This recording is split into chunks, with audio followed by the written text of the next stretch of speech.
Então, ó, existem outras projeções, e é importante que vocês conheçam. Por exemplo, a incidência lateral, né, que a gente chama de perfil, o famoso perfil. Sou fã do perfil, por favor, peça perfil.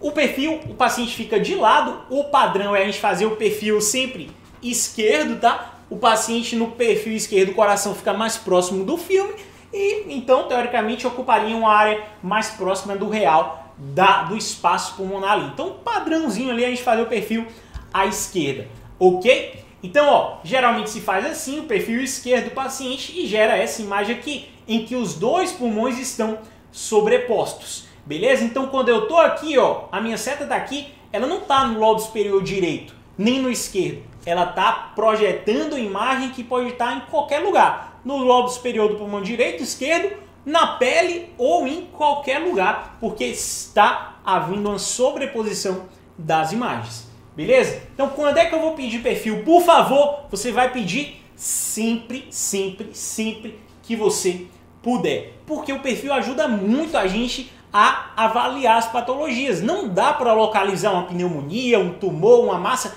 sem ter o perfil na mão. Tem gente que advoga, ah não, peça perfil só quando você tiver alteração no PA. Só que, caro colega, às vezes você não vai ver alteração no PA, a alteração vai ser vista só no perfil e você vai perder se não tiver pedido perfil. Então a dose de radiação é muito discreta se você faz o raio-x bem feito. A dose de radiação é muito bem discreta, não é custo-benefício você deixar de pedir perfil para preservar o paciente. Isso não é custo-benefício. Vale mais a pena pedir sempre PA e perfil, porque você tem maior chance de detectar uma patologia e ajudar o paciente. Beleza? Então, olha só. Por que eu peço perfil? Porque no perfil eu consigo localizar. Quando eu estou no PA, a gente vai aprender a localizar, mas quando eu estou no PA, eu tenho uma ideia vaga de onde aquela alteração está. Só que como os lobos eles se sobrepõem, eu não posso dizer exatamente onde está a alteração. No perfil, eu consigo exatamente saber se está no lobo inferior, se está no lobo médio ou língula, ou se está no lobo superior. Beleza? Então, se está aqui na projeção da imagem do coração, ou está no lobo médio, ou está na língula, como é que eu descubro?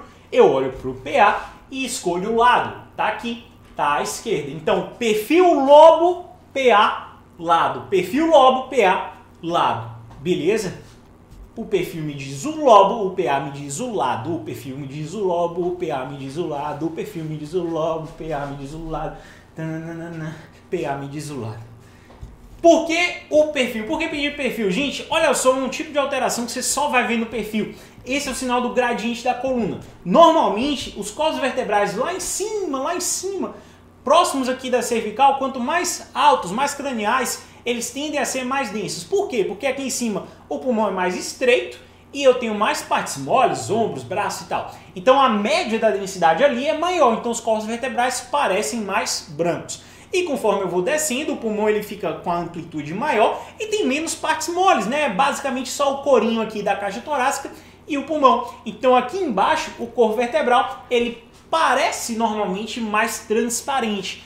Quando você perde esse gradiente normal, e o nome do sinal é sinal da perda do gradiente da coluna, ou seja, quando os corpos inferiores estão mais brancos, mais densos do que os superiores, eu tenho uma alteração ali. Geralmente é uma alteração pulmonar, pode ser em qualquer parte, pode ser na pele, na própria coluna, mas geralmente é uma alteração pulmonar. Só que esse gradiente da coluna eu só vejo se eu tiver o perfil. E olha, já me salvou muito, já me ajudou muito a ver infiltrado, a ver pneumonia, esse sinalzinho do gradiente da coluna, tá? Então se puder, sempre peça perfil. E olha só, talvez aqui sem marcação ainda esteja difícil para você, mas olha só, a gente vê ali facilmente aqui, ó,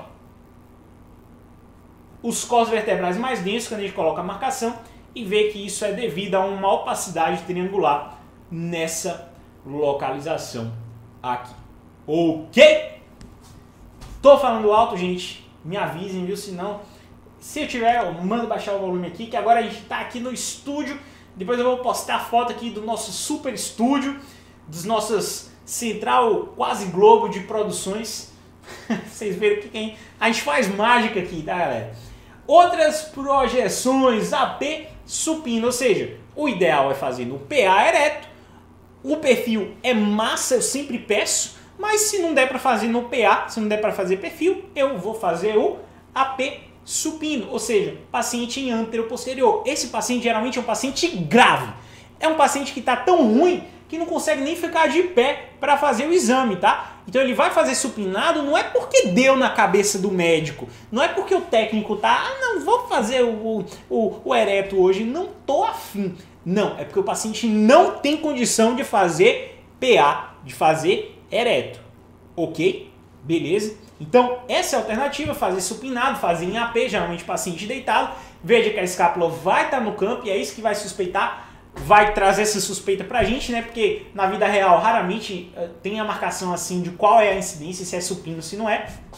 A gente vê, vai se orientar pela escápula e aí infelizmente às vezes é o cúmulo das coisas, né? Às vezes o paciente até faz em PA, mas não tira a escápula do campo, deixa lá o braço na posição, não faz a manobra. Resultado, fez PA, mas a escápula está no campo, até que se prova o contrário. Eu que estou olhando o exame sem a marcação vou achar que é um AP, beleza? Então, ó, quando tiver AP, eu não vou falar do quê? O que eu não posso confiar, que a gente já aprendeu? Eu não vou confiar na área cardíaca e eu não vou confiar no mediastino.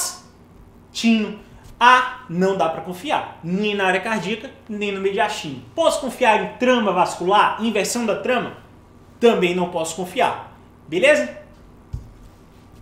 Então, não fale de área vascular, não fale de mediastino. Outra incidência muito legal, que era mais usada antigamente, quando a gente não tinha tanta disponibilidade de tomografia, principalmente para pacientes com lesão no ápice pulmonar, por exemplo, pacientes tuberculosos, tuberculose adora comer o ápice, tá? Então, ó, é a apicolordótica, porque se você reparar, normalmente a clavícula, ela fica aqui, ó, atrapalhando a enxergar o ápice do pulmão. Tá vendo? Essa aqui é a clavícula. Aí eu faço um apicolordótico, o paciente encosta lá na parede, ó, desse jeitão que o carinha lá no cantinho ali tá mostrando pra vocês.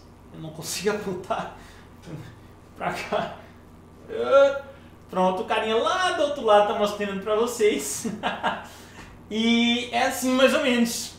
E aí a clavícula sai do campo e a gente vê facilmente aqui os ápices pulmonares. Para quê? Para avaliar os ápices pulmonares. Avalia muito bem os ápices. Quando é que eu vou pedir essa incidência? Você está no paciente que você quer avaliar o ápice pulmonar, você está lá no interior, não tem TC para fazer, você só tem raio-x, vai pedir lá. Incidência apicolordótica. Quero ver o que é isso aí no ápice que eu não estou vendo direito por causa da clavícula e você vai pedir. Outras incidências oblíquas, e aí tem oblíqua 30 graus, 45, 60, enfim, mas a oblíqua é uma incidência que a gente vai ver melhor a costela, porque quando a gente obliqua o paciente, a costela ela se alonga, ó, o arco costal se alonga, e eu consigo ver melhor que ele como um todo, beleza? Normalmente o arco costal é uma bagunça, né? Um sobreposto ao outro, quando a gente faz isso aqui, a gente consegue enxergar melhor. E aí, se você está pedindo isso para avaliar a costela, porque você não tem TC, porque se tiver TC, peça TC para ver a costela, o que você vai fazer? Você vai pedir dos dois lados. Se pedir só de um lado, você vai ver um lado das costelas bem e o outro mal. Peça dos dois lados.